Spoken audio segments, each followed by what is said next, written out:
All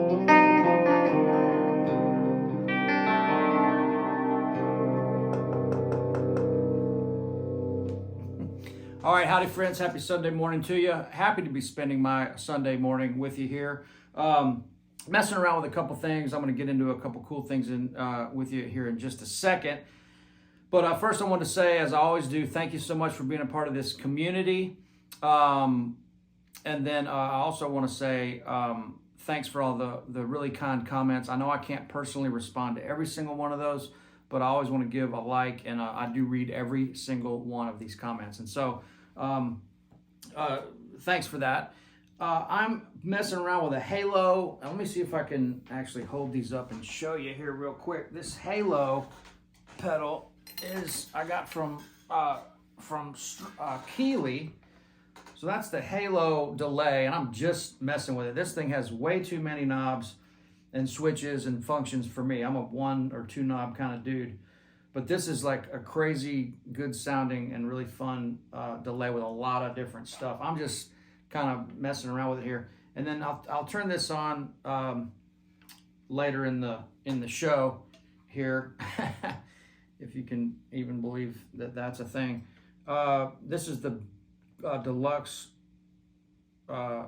Big Muff from Electro Harmonics, and Uncle Larry gave me that for my birthday this year.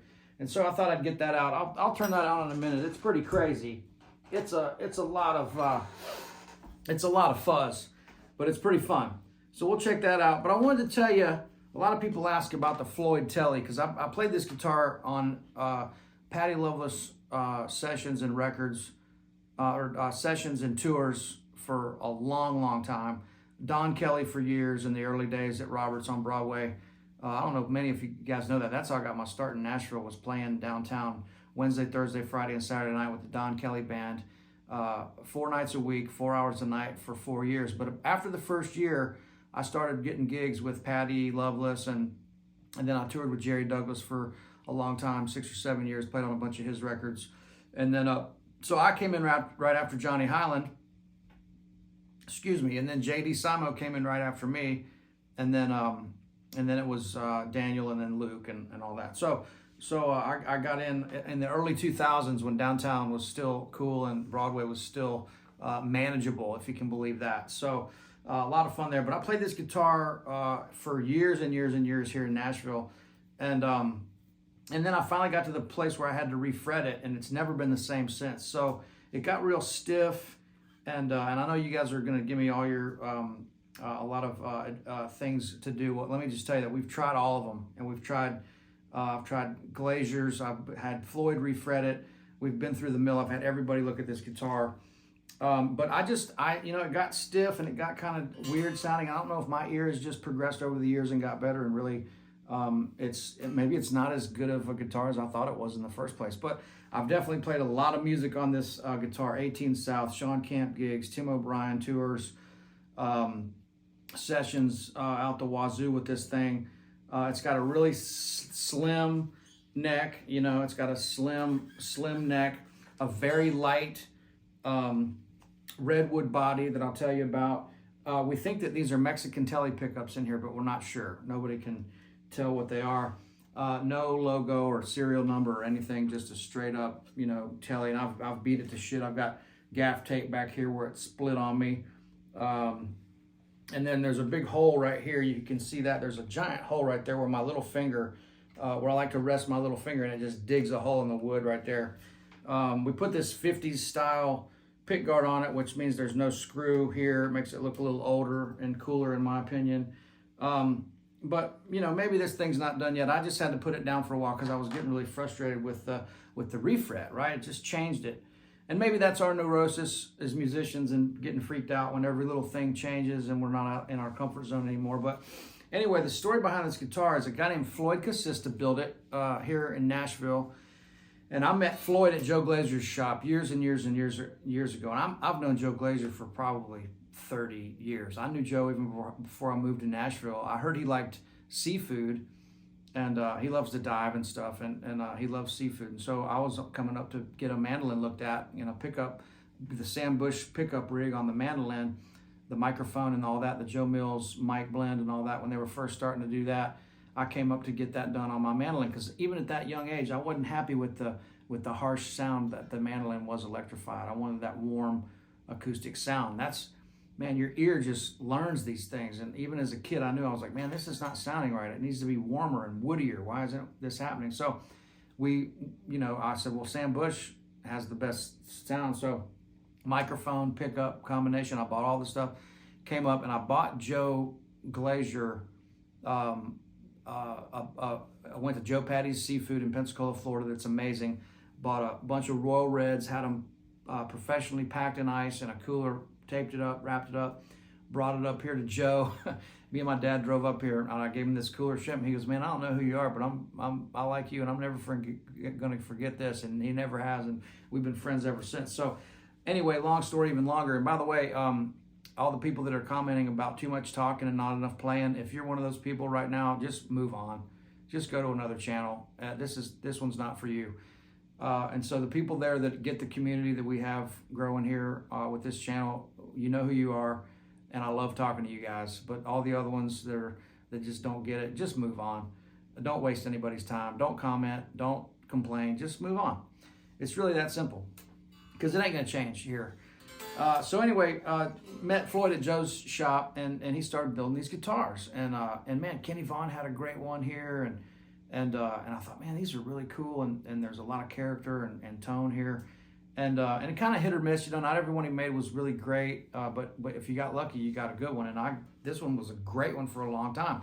People said me and Kenny Vaughn had the two best ones he ever built, and a lot of people thought this one was the best one he ever built.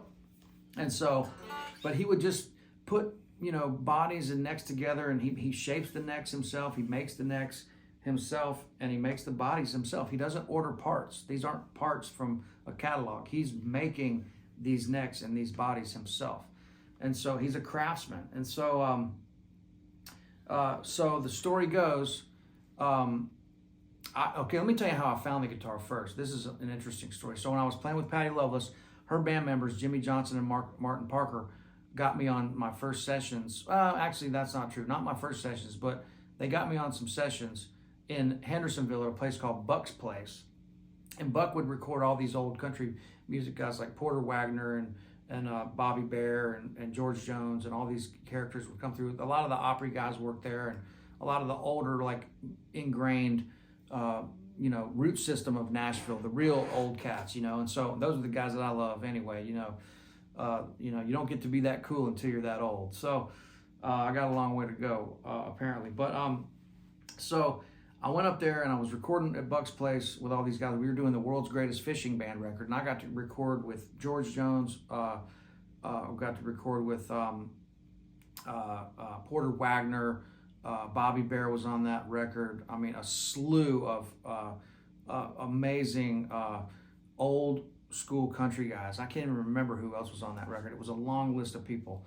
And so I had heard from Patty's guitar tech, this guy Shane from Kentucky, that was always smoked so much weed, and it was constantly he was handling everybody's instruments, but he was constantly falling on stuff and tripping on stuff, but he would never drop an instrument. It was the craziest thing. He'd fall and end up like the guy with the beer.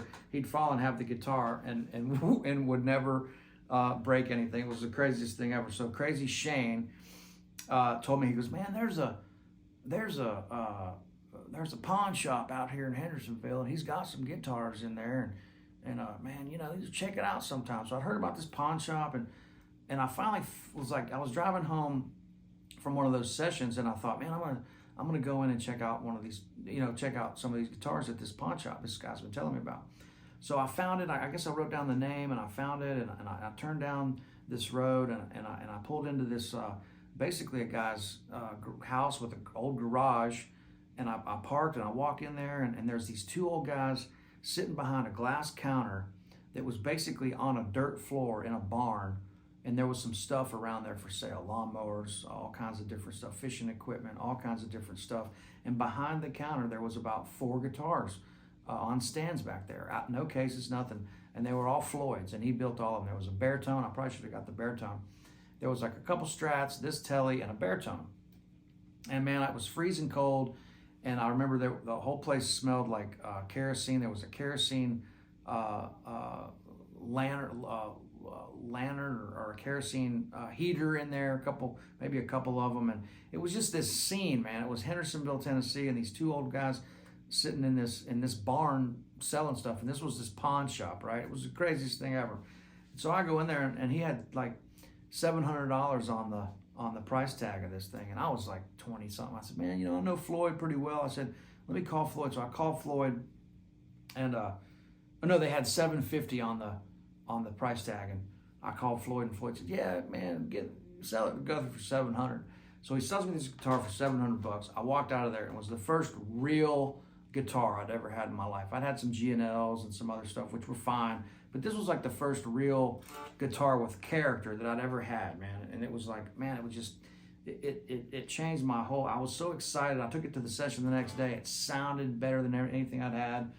And I could tell just recording with it, I was like, man, this is a great sounding guitar. And then, man, I played it for years and years and years. Well, let me tell you how Floyd came across to building this thing. So he was in his house one day, and Floyd's a character, raises his own chickens, lives in a place up near Kentucky that you can't even get to. The driveway's so washed out, you got to park your car down at the bottom of the hill, and he's got to come get you with his truck to get up there, and it's a pretty wild situation. But Floyd's like growing his own vegetables and doing his whole thing up there, and pretty off the grid dude. He's not a slave to Instagram. Let me tell you that for sure. And so long story even longer is Floyd was in his kitchen one day, putting some eggs away or something, and he looks out the kitchen window and he sees this big compost bin that he had just built, right? And he's looking out there and he said, God, man, he goes, there's all that great redwood in that. He goes, why'd I build this compost bin out of this redwood? And he went out there and immediately tore it all down, and he built this guitar. So this body literally was a compost bin at one point. So this is a redwood body, super light, like a pine body, redwood, pine. And so very light, resonant body, nice neck that he carved, but he built the guitar out of that compost bin. And he just grabbed stuff that he tries to pair pickups to the body and listen to it. And so he put these pickups in there, and we think they're Mexican Tele pickups. So that's the story on the Floyd Telly. This thing's been around the world with me. I mean, all over the place. It's been beat to hell and back. This thing looked brand new when I got it. It was a different color even. It's faded. The color's faded. It's just beat to hell and back. I did all that myself. And I'm glad I still have this guitar. But that's the Floyd Telly. And man, it's just part of my life, part of my history. So I'm proud to share that story with you. I hope you enjoyed it. Not all these are guitar lessons, but there's a little Floyd for you. Here's another little kind of a sound sample for you if you're into that. Here's just a little, there's the front pickup, right?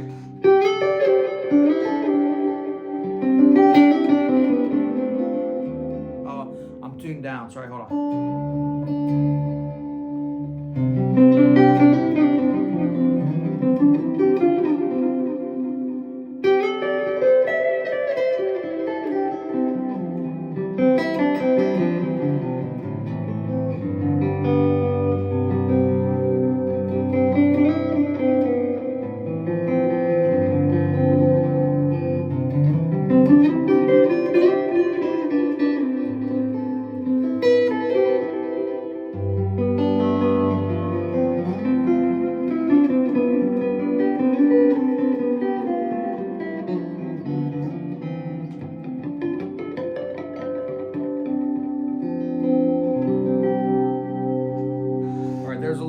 Here's a little middle pickup.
right, guys, bear with me. This is going to be a little crazy. I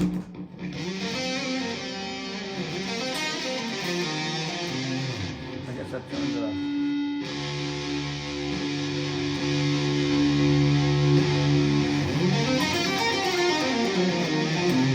Not sure what happened to the volume here. Hold on just a second.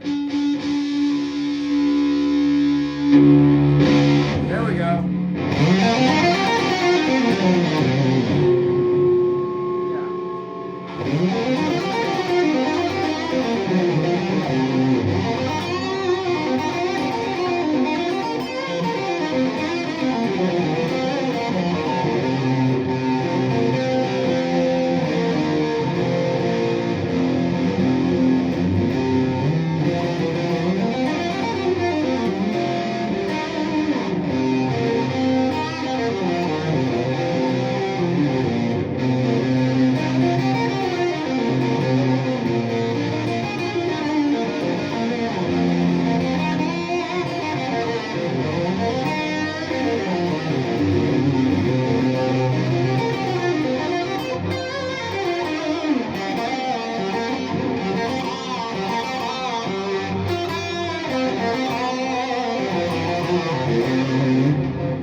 Crazy, I know. All right, guys. Hey, thanks a bunch. Thanks for listening to the story about this Floyd. This is a special guitar. It means a lot to me, even though it's not perfect by any means. But hey, neither am I. And hey, guys, have a great Sunday. Back to the underdog tomorrow. My mom and dad get in tomorrow. So it's going to be a wild week. And just see you on the other side, man. All right. Thanks a bunch, guys. All right. Cheers.